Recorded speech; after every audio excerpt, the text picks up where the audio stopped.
Guys, paano nga ba mag-register sa stock market?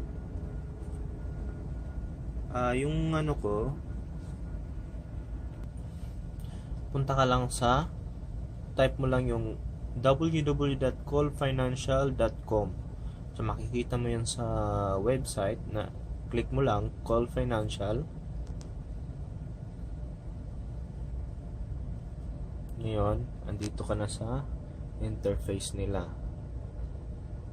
Ngayon, baba ka. Meron dito lahat ng information. Click mo yung open an account. Ngayon, pipili ka ng account type. Merong COL Starter, COL Plus, at saka COL Premium. Ngayon, yung COL Starter, 5,000 lang, pwede ka nang mag-open ng account. Tsaka kung gusto mo din ng COL Plus o di kaya COL Premium, yung COL Plus 25,000, tsaka COL Premium 1 million. Sa akin naman, nagsimula ko sa COL Starter.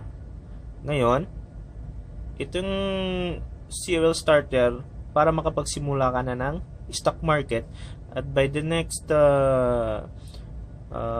month, pwede mo nang hulugan uli, or anytime pwede mo siyang hulugan uli pag nagbukas na yung COL Starter na account. Ngayon, una, pipili ka ng account type. Ngayon, pagkatapos mo nang mamili ng account type, kunwari COL Starter 5,000, ngayon, fill out all our application forms.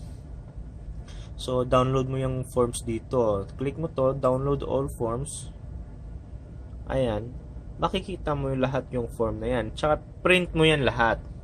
Ipiprint mo. Pagkatapos mo siyang i-print, scan mo yon at isend mo sa COL. Ngayon, may mga karagdagang requirements dito.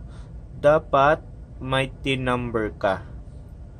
So, pwede ding for me, ako, OFW ako, pumunta ako ng BIR nung dumating ako sa Pilipinas. Pumunta ako sa BIR, kumuha ako ng TIN number para sa OFW, which is no tax this one. Pero, bibigyan ka nila ng TIN number.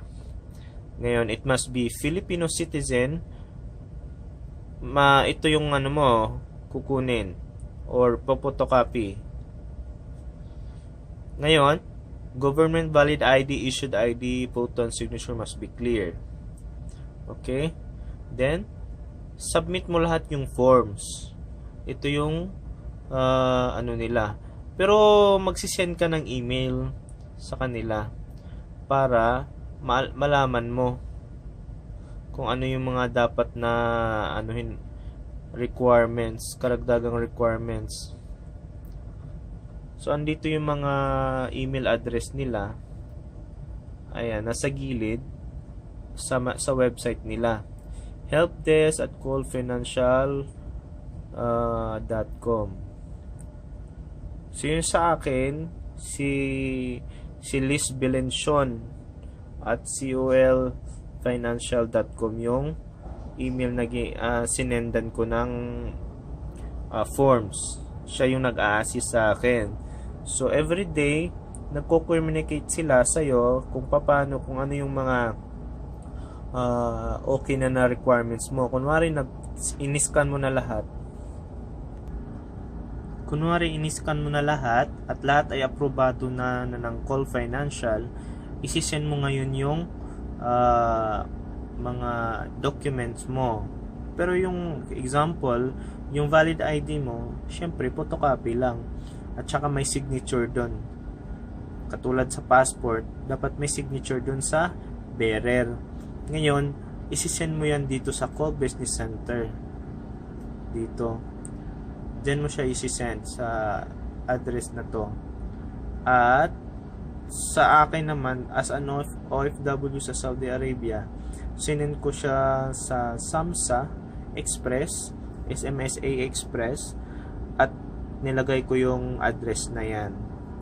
So, sa Saudi Arabia, cost yung padala ng letter or yung mga copy ng documents is around 260 real. Yung envelope lang yun envelope lang. So 260 real. So after that, na-submit mo na at sabi nila na okay ka nang magsisimula ka na ng approve na yung application mo. Ngayon, ifa-fund mo na yung account mo. Ayan. Meron lahat ng option dito. Tsaka guys, ito na yung itsura ng portfolio mo. Pagkatapos mong ma-fund, malagyan ng laman yung portfolio mo, yung account mo, tsaka binigay na ng COL, yung account number mo, tsaka yung password. Pwede ka na magsimula sa stock market. At maraming salamat sa panonood.